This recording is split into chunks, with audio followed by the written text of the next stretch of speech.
Video like जरूर कर लीजिए और ऐसे वीडियो लगातार फ्री में पाने के लिए चैनल को तुरंत सब्सक्राइब कर लीजिए और बेल आइकन को जरूर टैप कर लीजिए ताकि आगे भी सारे वीडियो आपको मिलते रहे। यूट्यूब में फॉलो करते हैं तो प्लीज ये वाला फ्री टेलीग्राम चैनल जरूर ज्वाइन कर लीजिएगा। सारे नोटिफिकेशन सारे अपडेट यहीं पे आते हैं, ध्यान रखिए। नमस्कार दोस्तों, एग्जाम प्रिपरेशन के यूट्यूब चैनल पर मैं प्रियंका एक बार फिर से आप सभी का स्वागत करती हूं। आज की क्लास में हम लोग इंडियन पॉलिटी के क्वेश्चंस कंटिन्यू करने वाले हैं। पिछली क्लास में हम लोगों ने कुछ क्वेश्चंस देखे थे, आज उनसे आगे के प्रश्नों को देखेंगे। इससे पहले इस रात को 9 बजे वाली क्लास में हम लोगों ने साइंस के 500 क्वेश्चन सॉल्व कर लिए हैं, ज्योग्राफी के सॉल्व हो चुके हैं, हिस्ट्री के भी, और पॉलिटी का पार्ट फर्स्ट हो चुका है। सेकेंड पार्ट स्टार्ट किया जिसमें टॉप 500 MCQs और सॉल्व करने वाले हैं। आई होप आपको ये क्लास पसंद आएगी। वीडियो को ध्यानपूर्वक पूरा देखिए। आपको इसकी PDF प्राप्त करनी है। अगर कोई कोर्स ज्वाइन करना है, चाहे आप UPPSC से रिलेटेड UPPCS की प्रिपरेशन कर रहे हैं, ROA ROD एग्ज़ाम देने वाले हैं, BEO की वैकेंसी आ रही है उसके लिए, या अदर कोई कम्पिटिटिव एग्ज़ाम है जिसमें भी GS के ये सब्जेक्ट्स पूछे जाते हैं, उन सभी की प्रिपरेशन के लिए आप कोर्स ज्वाइन कर सकते हैं। इसके लिए आप दिए गए नंबर्स पे कॉल या मैसेज करके इन्फॉर्मेशन ले सकते हैं। अदरवाइज़ आपको गूगल प्ले स्टोर से स्टडी फॉर सिविल सर्विसेज का ऐप डाउनलोड करना है और कोर्सेज की जानकारी वहाँ पर दी गई है। आप जिस भी कोर्स को परचेज करना चाहते हैं पूरी इन्फॉर्मेशन देखते हुए, आपको डेमो भी दिया गया उसमें, उसको देखते हुए ज्ञान सर कूपन कोड है अप्लाई करेंगे, 20% का तुरंत डिस्काउंट मिल जाएगा।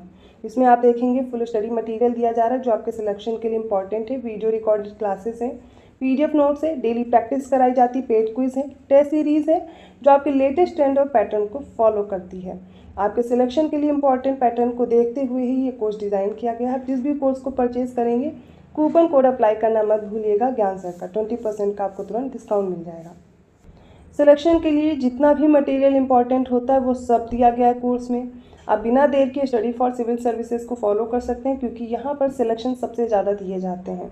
बिना पेड कोर्स ज्वाइन किए भी आप प्रिपरेशन कर सकते हैं। उसके लिए आपको यूट्यूब चैनल फॉलो करना है। स्टडी फॉर सिविल सर्विसेज का प्लेलिस्ट बनाई गई है, आप जिस भी कोर्स की प्रिपरेशन कर रहे हैं वो प्लेलिस्ट फॉलो कर सकते हैं और आसानी से सिलेक्शन ले सकते हैं। चलिए बिना देर के आज की क्लास स्टार्ट करते हैं। आज के सेट का पहला प्रश्न है, कौन से विषय राज्य सूची के अंतर्गत आते हैं? पहला है कृषि, सेकंड है वजन और माप, थर्ड है वन, फोर्थ है जल और फिफ्थ है चिकित्सा पेशा। ऑप्शंस आपके सामने दिए गए हैं, इनको देख करके सही उत्तर का चयन करिए। देखिए, हमारे संविधान की 7वीं अनुसूची में 3 प्रकार की सूची का उल्लेख है। पहली है संघ सूची, दूसरी है राज्य सूची, तीसरी है समवर्ती सूची। तो राज्य सूची में वही विषय आएंगे जिनके अंतर्गत जो कानून बनाने की प्रक्रिया है या अधिकार है वो राज्य के हाथ में है, और ये हो जाएगा ऑप्शन सी 1 और 4। इसमें कृषि आएगी और जल आएगा। ठीक है, इतना समझ लीजिए। इसके अलावा बचा क्या? वजन और माप, वन और चिकित्सा पेशा। तो समझिए संघ सूची क्या होती, जिस पर कानून बनाने का अधिकार सिर्फ संघ सरकार को है या केंद्र सरकार को है। इसके बाद अगली सूची समवर्ती सूची, जिस पर कानून बनाने का अधिकार केंद्र और राज्य दोनों को है, जिसमें वजन और माप, वन और चिकित्सा पेशा ये सारे के सारे आते हैं। अगला प्रश्न देख लीजिए, राजभाषा और मातृभाषा से संबंधित संवैधानिक प्रावधानों के संबंध में सही कथन का चयन कीजिए। पहला कथन है ऑप्शन ए, अनुच्छेद 350B प्राथमिक स्तर पर मातृभाषा में शिक्षा प्रदान करता है। ऑप्शन बी है, किसी राज्य की राजभाषा में किसी भी बदलाव के लिए राज्यों के परिषद की मंजूरी की आवश्यकता होती है। ऑप्शन सी है, जब तक संसद अन्यथा प्रदान न करे सर्वोच्च न्यायालय में सभी कार्यवाही केवल अंग्रेजी भाषा में होगी। ऑप्शन डी है, इनमें से कोई नहीं। इसका राइट आंसर हो जाएगा ऑप्शन सी, केवल यही स्टेटमेंट करेक्ट दिया गया, बाकी इनकरेक्ट हैं। ऐसा क्यों? क्योंकि आर्टिकल 350B में नहीं, आर्टिकल 350A में दिया गया है कि प्राथमिक स्तर पर मातृभाषा जो है इस मातृभाषा में ही शिक्षा प्रदान किया जाए। तो ऑप्शन बी इसमें क्या है कि किसी राज्य की राजभाषा में किसी भी बदलाव के लिए राज्यों के परिषद की मंजूरी की आवश्यकता है, ऐसा कोई ज़रूरी नहीं है, इसलिए ऑप्शन बी भी इनकरेक्ट हो गया। ऑप्शन सी राइट है, जब तक संसद अन्यथा प्रदान ना करे सर्वोच्च न्यायालय में सभी कार्यवाही केवल अंग्रेजी भाषा में होगी, अर्थात ये संसद सुनिश्चित करेगी। ऑप्शन सी करेक्ट है। 283 क्वेश्चन है, लोकसभा या किसी राज्य की विधानसभा के भंग होने पर निम्नलिखित में से क्या अवगत नहीं होगा? ऑप्शन ए, कोई विधेयक राज्यसभा में पुनः स्थापित किया गया और राज्यसभा द्वारा गठित संयुक्त समिति को भेजा गया हो। ऑप्शन बी है, कोई विधेयक जो किसी राज्य की विधानसभा द्वारा पारित किया गया है और विधान परिषद में लंबित है। ऑप्शन सी लोकसभा की संसदीय समितियों के समक्ष लंबित कोई भी कार्य, और ऑप्शन डी है उपरोक्त सभी। इसका सही उत्तर है ऑप्शन ए, कोई विधेयक राज्यसभा में पुनः स्थापित किया गया और राज्यसभा द्वारा गठित संयुक्त समिति को भेजा गया हो तो लोकसभा या किसी राज्य की विधानसभा के भंग होने पर भी व्यवगत नहीं होगा। बाकी सारे ऑप्शंस आप देख सकते हैं। इसके अलावा यदि कोई विधेयक जो किसी राज्य की विधानसभा द्वारा पारित किया गया है और विधान परिषद में लंबित है वो व्यवगत हो जाएगा, और इसके साथ साथ लोकसभा की संसदीय समितियों के समक्ष जो लंबित कोई भी कार्य हैं वो भी व्यवगत हो जाएंगे या फिर लैप्स हो जाएंगे। ऑप्शन ए करेक्ट है। 284 क्वेश्चन है, निम्नलिखित में से भारत का प्रथम कागज रहित उच्च न्यायालय कौन सा है? ऑप्शन ए है केरल उच्च न्यायालय, ऑप्शन बी इलाहाबाद उच्च न्यायालय, ऑप्शन सी है मद्रास उच्च न्यायालय, या फिर ऑप्शन डी है गुजरात उच्च न्यायालय। इसका राइट आंसर हो जाएगा ऑप्शन ए केरल उच्च न्यायालय। ये पहला न्यायालय है या हाई कोर्ट है जो पेपरलेस है। ऑप्शन ए करेक्ट है। 285 क्वेश्चन है, पंचायती राज प्रणाली में पंचायती राज प्रणाली में पंचायत समिति गठित होती है। ऑप्शन ए है ग्राम स्तर पर, ऑप्शन बी है खंड स्तर पर, ऑप्शन सी है जिला स्तर पर, या फिर ऑप्शन डी है राज्य स्तर पर। इसका सही उत्तर हो जाएगा ऑप्शन बी खंड स्तर पर। 286 क्वेश्चन है, संविधान के प्रावधानों के अंतर्गत पंचायत के चुनाव कराने का निर्णय किया जाता है।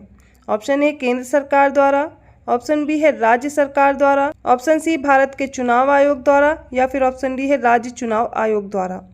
इसका राइट आंसर हो जाएगा ऑप्शन बी राज्य सरकार द्वारा। संविधान के प्रावधानों के अंतर्गत जो पंचायत के चुनाव कराने का निर्णय है वो राज्य सरकार द्वारा लिया जाता है और राज्य निर्वाचन आयोग के द्वारा कराया जाता है। 287 क्वेश्चन है, पंचायती राज व्यवस्था में निम्न में से कौन सी समिति संबद्ध नहीं है?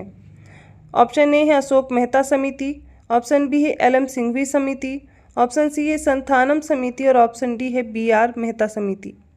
इसका राइट आंसर हो जाएगा ऑप्शन सी, इसमें संथानम समिति से संबंधित नहीं है। इसके अलावा अशोक मेहता समिति, एल एम सिंघवी समिति, बी आर मेहता समिति, थुंगन समिति, ये सारी की सारी पंचायती राज व्यवस्था से संबंधित हैं, जबकि संथानम समिति का जो संबंध है वो केंद्रीय सतर्कता आयोग से है, सेंट्रल विजिलेंस कमीशन से है, CVC। और इसमें आप देखेंगे इसकी जो स्थापना है संथानम समिति की वो 1962 से 1964 में हुई थी, ये आपको याद रखना है। 288 क्वेश्चन है, संविधान के 73वें संशोधन द्वारा पंचायतों को निर्दिष्ट किए जाने वाले कार्य निम्नलिखित में वर्णित हैं। ऑप्शन ए है 11वीं अनुसूची में, ऑप्शन बी है 10वीं अनुसूची में, ऑप्शन सी है 6वीं अनुसूची, या फिर ऑप्शन डी है 12वीं अनुसूची। इसका राइट आंसर हो जाएगा ऑप्शन ए 11th शेड्यूल में बताया गया है पंचायतों के बारे में जो वर्णन है, और ये पहले हमारे मूल संविधान में नहीं थी। ये 11वीं अनुसूची और 12वीं अनुसूची बाद में जोड़ी जाती है। 11वीं अनुसूची जोड़ी गई 73वें संविधान संशोधन द्वारा 1992 में, और इसी के साथ 74वां संविधान संशोधन अधिनियम आता है जिसके जरिए से 12वीं अनुसूची जोड़ी गई और इसमें नगर पालिका का प्रावधान दिया गया है। 289 क्वेश्चन है, हमारे संविधान के किस भाग में 3 सोपानों में पंचायतें बनाने की परिकल्पना की गई है? ऑप्शन ए है भाग 9, ऑप्शन बी है भाग 10, ऑप्शन सी है भाग 11, और ऑप्शन डी है भाग 12।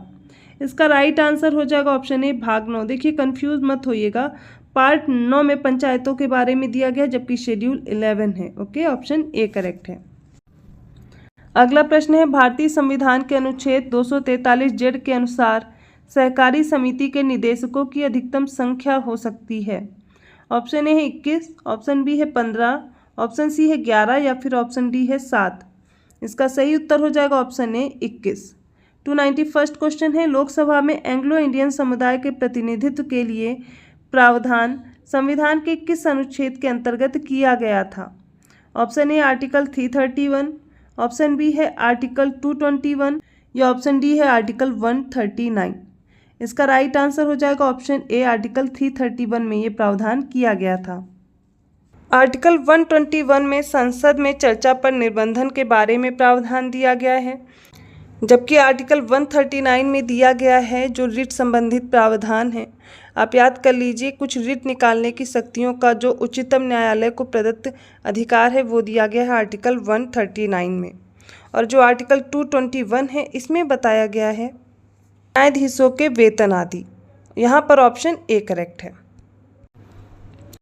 292 क्वेश्चन है, निम्नलिखित में से कौन सही ढंग से मेल नहीं खाता है। देख लीजिए, कुछ पार्ट्स दिए गए हैं और उनसे संबंधित प्रावधान है। जैसे कि पहला है पार्ट 17, इसमें विषय दिया गया है राजभाषा। ऑप्शन बी है भाग 18, इसमें आपातकालीन प्रावधान दिए गए हैं। ऑप्शन सी भाग 20 अर्थात पार्ट 20 में संविधान संशोधन या फिर अमेंडमेंट ऑफ द कॉन्स्टिट्यूशन दिया गया है। और ऑप्शन डी दिया गया है भाग 14, जिसमें भारत के क्षेत्र के भीतर व्यापार, वाणिज्य और आवागमन दिया गया है। तो आप देख लीजिए इनमें से कौन सा आंसर करेक्ट हो। इसका राइट आंसर होगा ऑप्शन डी। भाग 14 में दिया गया भारत के क्षेत्र के भीतर व्यापार, वाणिज्य और समागम, ये इनकरेक्ट दिया गया है। ये भाग 13 में है, ना कि भाग 14 में। तो पार्ट 14 में दिया गया है, आप याद कर लीजिए, संघ और राज्यों के अधीन जो सेवाएं हैं, जैसे कि लोक सेवा आयोग हो गया ना, आर्टिकल 315 से लेकर के 323 तक। तो ये सब किस में आता है, भाग 14 में। और भाग 14 का जो का है वो अधिकरण से रिलेटेड है, याद रखिएगा। 293 क्वेश्चन है, लोकसभा का और राज्यसभा में गणपूर्ति संख्या क्या है। ऑप्शन ए कुल सदस्य संख्या का 1/5वां भाग। ऑप्शन बी है कुल सदस्य संख्या का 1/6वां भाग। ऑप्शन सी कुल सदस्य संख्या का 1/10 और ऑप्शन डी है कुल सदस्य संख्या का 1/8। राइट आंसर है ऑप्शन सी। जो गणपूर्ति या फिर कोरम नंबर है वो होता है 1/10। ऑप्शन सी करेक्ट है। 294 क्वेश्चन है, वित्त आयोग का एक चेयरमैन होता है और ऑप्शन ए 7 अन्य सदस्य होते हैं। ऑप्शन बी 5 अन्य सदस्य होते हैं। ऑप्शन सी है 4 अन्य सदस्य हैं या फिर ऑप्शन डी है इनमें से कोई नहीं। इसका राइट आंसर ऑप्शन सी, इसमें एक चेयरमैन होता है वित्त आयोग में और 4 अन्य सदस्य होते हैं। ऑप्शन सी राइट है। 295 क्वेश्चन है, निम्नलिखित में से कौन एक संवैधानिक निकाय या संस्था नहीं है। ऑप्शन ए है वित्त आयोग, ऑप्शन बी है नीति आयोग, ऑप्शन सी है लोक सेवा आयोग या फिर ऑप्शन डी है चुनाव आयोग।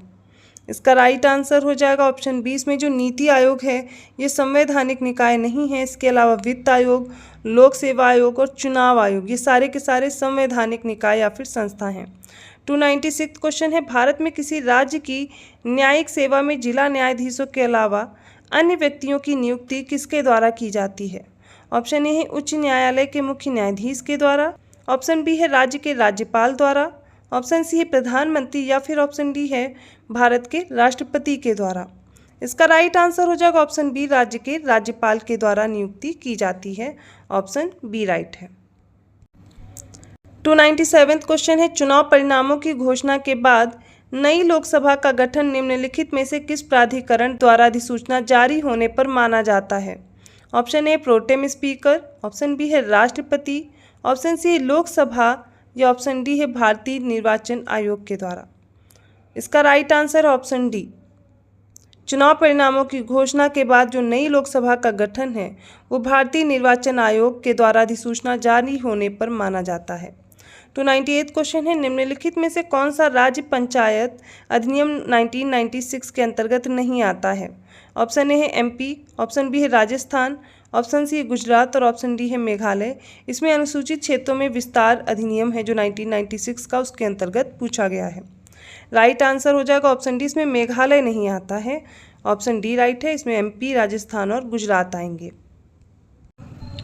299 क्वेश्चन है, संविधान के भाग 17 में अनुच्छेद 350B किस संशोधन द्वारा जोड़ा गया था। ऑप्शन ए 42वां संवैधानिक संशोधन अधिनियम, ऑप्शन बी 61वां संवैधानिक संशोधन अधिनियम, ऑप्शन सी है 7वां संवैधानिक संशोधन अधिनियम या फिर ऑप्शन डी 15वां संवैधानिक संशोधन अधिनियम। इसका राइट आंसर है ऑप्शन सी, 7वां संवैधानिक संशोधन अधिनियम आता है जिसके जरिए से पार्ट 17 में आर्टिकल 350B को ऐड किया जाता है। ऑप्शन सी करेक्ट है। आज के सेट का अंतिम प्रश्न है, निम्नलिखित में से कौन सा गलत सुमेलित है, पूछा गया है। ऑप्शन ए पहली अनुसूची, इसमें राज्यों के नाम और उनके क्षेत्रीय अधिकार क्षेत्र दिए गए हैं। ऑप्शन बी 7वीं अनुसूची में संघ और राज्यों के बीच शक्तियों का विभाजन दिया गया है।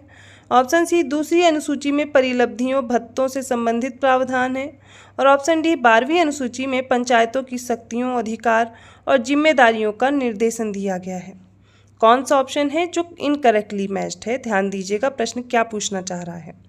ऑप्शन डी राइट होगा, क्योंकि 12वीं अनुसूची में पंचायतों की शक्तियां, अधिकार और जिम्मेदारियों का निर्देशन दिया गया है, जबकि यह 11वीं अनुसूची में आता है, 11th शेड्यूल में आता है। और 12th शेड्यूल में आता है नगर पालिकाओं की शक्तियाँ, अधिकार और जिम्मेदारियों का निर्देशन। इसलिए ऑप्शन डी इनकरेक्ट होगा। ये हो गए आज के इम्पॉर्टेंट प्रश्न पॉलिटी के। किसी भी क्वेश्चन में कन्फ्यूज़न लगे आप कमेंट करके पूछ सकते हैं, डिस्कस कर सकते हैं। ऐसे ही और क्वेश्चंस के साथ मैं मिलूंगी नेक्स्ट वीडियो में। अगर वीडियो अच्छा लगा प्लीज़ लाइक करना मत भूलिए, चैनल को सब्सक्राइब कीजिए अभी तक नहीं किया है तो, अगले वीडियो के नोटिफिकेशन आसानी से मिल जाए तो बेल आइकन प्रेस करना मत भूलिएगा। इन क्लासेस की डिटेल वीडियो चाहिए या फिर एनालिसिस के साथ आप वीडियो देखना चाहते हैं या PDF प्राप्त करना चाहते हैं, टेस्ट सीरीज ज्वाइन करना है, अदर कोई कोर्स ज्वाइन करना है तो आप स्टडी फॉर सिविल सर्विसेज को फॉलो कर सकते हैं। गूगल प्ले स्टोर से आप ऐप को डाउनलोड करके पेड कोर्स जो भी हैं उनको परचेज कर सकते हैं। ज्ञान सर कूपन कोड है जिसको अप्लाई करेंगे 20% का तुरंत डिस्काउंट भी मिल जाएगा। जो बच्चे पेड कोर्स नहीं ज्वाइन कर सकते हैं वो यूट्यूब चैनल से प्रिपरेशन कर सकते हैं। स्टडी फॉर सिविल सर्विसेज ने बहुत सारे वीडियोस या फिर प्लेलिस्ट आपके लिए ऐड कर दी है, आप उन प्लेलिस्ट के वीडियो के हेल्प से अपनी प्रिपरेशन कंटिन्यू कर सकते हैं। मैं मिलती हूँ ऐसे ही क्वेश्चंस के साथ अगले वीडियो में, तब तक के लिए धन्यवाद।